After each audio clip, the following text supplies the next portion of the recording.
Madame Ella Geneviève est détenue au commissariat central de Yaoundé depuis 19 jours.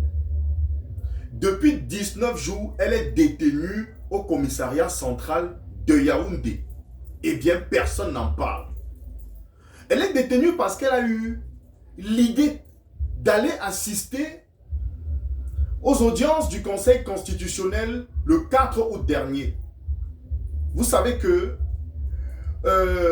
une cinquantaine de personnes a été arrêtée arbitrairement et est détenue depuis ce jour parce qu'ils ont osé aller assister aux audiences au Conseil constitutionnel.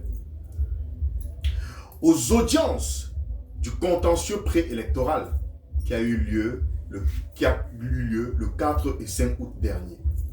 Peuple du changement, l'objectivité, la rationalité et la vertu doivent toujours être intégrées en nous. Fraternellement, je vous dis bonsoir. Je vous assure très honnêtement, Madame Geneviève est là, détenue depuis 19 jours au commissariat central de Yaoundé alors qu'elle est enceinte. Elle est enceinte. Elle est détenue. Vous voyez donc à quel point cette élection, cette parodie d'élection, cette mascarade, ce semblant d'élection qui se prépare le 12 octobre, qui aura lieu le 12 octobre prochain, vous vous rendez à l'évidence que ceux qui veulent se maintenir au pouvoir nous démontrent à suffisance qu'ils sont prêts à tout, eh bien, pour s'éterniser au pouvoir. Ils sont en train de nous montrer que même s'il faut tuer tous les Camerounais pour se maintenir au pouvoir, eh bien, ils le feront. Ils le feront. Peuple du changement, honnêtement, permettez-moi ou alors laissez-moi vous dire que je suis sidéré. Je suis d'autant plus sidéré que je me pose la question de savoir où sont ces soi-disant 12 candidats pour monter au créneau et dénoncer cela. Depuis que les militants sympathisants du MRC ont été arrêtés, on ne voit pas les responsables des formations, du moins les potentiels candidats, se lever pour dénoncer cela et pour demander ou alors réclamer immédiatement leur libération. Ou alors pour réclamer leur libération immédiate. On ne les voit pas. Vous convenez donc avec moi que ces 12 candidats sont ceux-là qui ont bel et bien été choisis par le pouvoir pour accompagner M. Biya à sa réélection, pour accompagner le gré à gré qui se prépare, pour accompagner l'éternisation, pour accompagner et pour valider l'éternisation du régime de 82 au pouvoir. De l'ordre de 82 au pouvoir. Vous convenez donc avec moi que il était question d'écarter un candidat, le professeur Maurice Kamto, que l'on a mis hors jeu. Et j'entends des gens se lever et dire non, professeur Maurice Kamto, il faudrait qu'il donne sa caution à un candidat. Je l'ai dit et je le réitère. Monsieur Kamto, le professeur, je sais que vous êtes très intelligent, peuple du changement. Professeur Kamto est assez intelligent pour prendre ses décisions. Mais, je le dis et je dis encore, Monsieur Kamto, le professeur président, ne doit soutenir aucun candidat pour ces élections. Je dis bien aucun candidat. Parce qu'ils sont en train de tendre un piège au professeur Maurice Kamto pour dire que non, vous voyez, parce que si le professeur Kamto soutient un candidat et qu'à l'issue de ces élections, ce candidat gagne le RDPC, les élections, on va dire, vous voyez, il était le problème. Il était le problème, mais alors le principal problème de cette opposition. Vous voyez donc qu'il ne valait rien. Même si on le laissait aller au pouvoir, il ne valait rien. il trompait juste le peuple. Ça en fait même, on devait tout dire de lui. Et d'aucuns disent que non, s'il ne va pas aux élections, s'il ne soutient aucun candidat, et non, ce serait que non, il est égoïste, il veut tout pour lui seul, après lui, il n'y a plus personne. Professeur Maurice Kamto, on s'en fout de tout ce que les autres, les uns diront. Vous n'allez soutenir personne. D'ailleurs, le président Bello Bouba Magari, l'ancien ministre, président de l'UNDP, lui-même, il a déjà fixé la date de sa première campagne.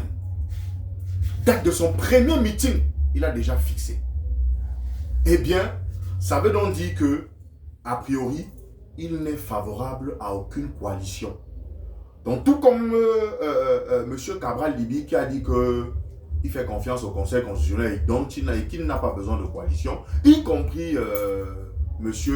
Joshua aussi, il n'y a pas de souci.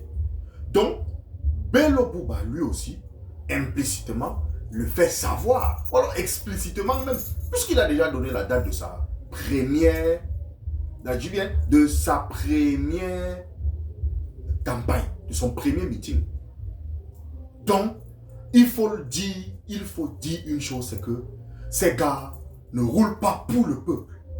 Eh bien, parce que le professeur Maurice Kamto s'est mis aux côtés du peuple pour combattre, s'est mis aux côtés du peuple pour revendiquer, pour demander, pour réclamer le changement, eh bien, il ne doit pas s'allier à ces gens.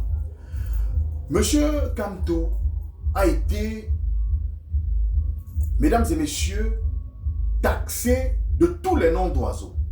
Il a été torturé. Il a subi toutes sortes de tortures psychologiques, morales et même physiques. Parce qu'en 2019, lorsqu'il était arrêté, ils ont été transportés dans une pick-up. Donc même physiquement, s'il avait même seulement plus sur lui ou alors rien que dans ce pick-up voyager toute la nuit, c'est pas évident. Quand il vous dit par exemple qu'il avait même fait ses besoins sur lui. Donc ça veut dire qu'il a d'une manière ou d'une autre physiquement été torturé.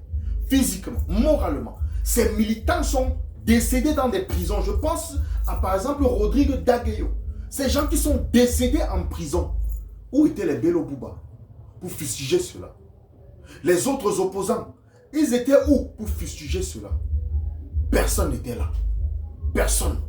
Aujourd'hui, on va demander à Maurice Kamto de donner sa caution à un candidat avec tout ce qu'il a subi, toutes les insultes dont il fait l'objet depuis 2013 jusqu'à aujourd'hui. Je dis, ne doit soutenir personne. Et je veux vous le dire. Voilà la dame de Madame Nga, qui a été, dont ses 5 enfants ont été kidnappés, enlevés par Boko Haram. On n'a pas vu un membre du gouvernement sortir pour dénoncer cela. Ni le ministre de l'administration territoriale, ni le ministre de la communication, ni même le ministre de la défense. Personne n'est sorti pour fustiger cela. Ce sont les Camerounais qui ont cotisé pour envoyer de l'argent. Cotisé parce qu'ils exigeaient une rançon. Ces salauds de Boko Haram. Voilà que on a réussi quand même à assassiner un de ses enfants. Au lieu de 5, c'est plutôt 4 enfants qui sont revenus. Vous voyez, peuple du changement, que vraiment, on a même peur, on n'est plus gouverné. Donc je dis, et encore, voilà cette jeune dame, Madame Ella Geneviève, qui est enceinte, qui est actuellement détenue dans une cellule au commissariat central. Elle est enceinte depuis 19 jours. Aucun candidat à ces élections ne parle de ça. Chacun pense à lui. Chacun pense à son ventre. Ils savent déjà qu'ils partent pour ne pas gagner. Chacun pense à son poste de député ou de conseiller régional ou de maire ou de super maire. Donc chacun est dans son système, dans son élément, ne pense qu'à lui et non au peuple que nous sommes. Moi qui vous parle, peuple du changement, je suis un produit de la souffrance. Et bien vous allez vous rendre à l'évidence que moi je fais plus les vidéos constamment parce que ça me boit beaucoup de connexions. C'est pour ça que je dis, chers frères de la diaspora, si vous pouvez bien évidemment m'accompagner comme vous le faites, je vous prie de le faire, de continuer parce que la connexion Internet, c'est pas évident. Parce qu'il faut beaucoup de gigas pour à peu près 2-3 gigas pour poster une vidéo et puis c'est pas évident. Et en plus, je suis pas riche. Donc, on le fait, c'est un travail sacerdotal que je me suis fixé, de sensibiliser, d'éduquer. Le peuple du changement, et moi je dis, nous devons boycotter ces élections.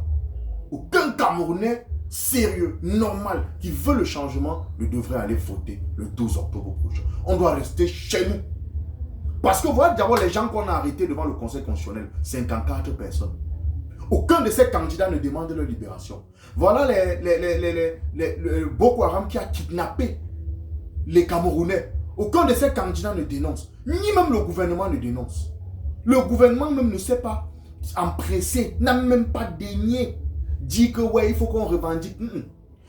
Alors que en 2014, lorsque la famille Fournier avait été enlevée ici, c'est 3 millions d'euros qui avaient été déboursés par le gouvernement camerounais pour aller libérer ses otages. Cette famille française qui avait été kidnappée par Boko Haram. Pour les Camerounais, vous savez que le sang des Camerounais ne vous émeut pas, donc vous vous en fichez du sang des Camerounais. Donc quand c'est les Camerounais, on s'en fout, le gouvernement ne parle même pas. Tout pour eux, c'est on se maintient, on organise ce semblant d'élection, cette parodie électorale, cette mascarade électorale, et puis on se maintient au pouvoir. Le reste, on s'en fout. Ça veut même dire que dès 2020, après le 12 octobre prochain, on est mort. Les gars vont seulement nous finir. On est mort. Tout va augmenter, les gars. Bon, comme nous sommes aussi un peuple de salauds, un peuple qui ne sait pas revendiquer, un peuple qui est incapable de s'indigner, bon, on va faire comment? Puisque ceux qui veulent s'indigner sont peu. D'autres veulent voir leurs enfants grandir. Bon, on reste tranquille. On reste tranquille. Voilà les gens qui sont incarcérés illégalement, arbitrairement. Personne ne parle. Même ces gens qui vont aller, qui vont aux élections accompagner M. Biya le 12 octobre, personne ne parle. Ni pour cette femme enceinte qui porte un enfant dans son ventre, personne ne parle. Vous croyez que c'est pour... Donc ça veut dire que ces candidats, ces 12 candidats-là, ne roulent pas pour le peuple. Ils ne roulent pas pour le peuple. Ils roulent pour leurs propres intérêts et pour le régime. Pour le régime. Pour le régime. Peuple du changement, j'étais Florent Pagny, votre humble serviteur, et sachez que vraiment, je lance dans quelques jours une campagne, une collecte pour offrir pour cette rentrée scolaire à venir au moins une canne blanche, une tablette braille, un poinçon et les papiers braille à nos frères déficients visuels qui vont rentrer à l'école dès septembre prochain. Et je vous prie vraiment de contribuer parce qu'il sera question pour nous d'aider nos frères déficients visuels qui iront à l'école dès septembre prochain. J'étais Florent Pagny, votre humble serviteur. Vraiment que Dieu bénisse le Cameroun. Mais boycott total à ces élections. Maurice Kamto ne doit soutenir aucun candidat. Il ne doit... Donc, professeur, reste-toi silencieux comme tu es là. Ne parle rien. Tout ce qu'ils vont dire reste indifférent par rapport à ça. Car nous, le peuple du changement, nous qui voulons le changement, nous savons que ceux qui sont en train d'aller aux élections là, ils ne partent pas pour, ils ne veulent pas le changement. Donc, nous on s'en fout d'eux. J'étais Florent Pagny, votre humble serviteur.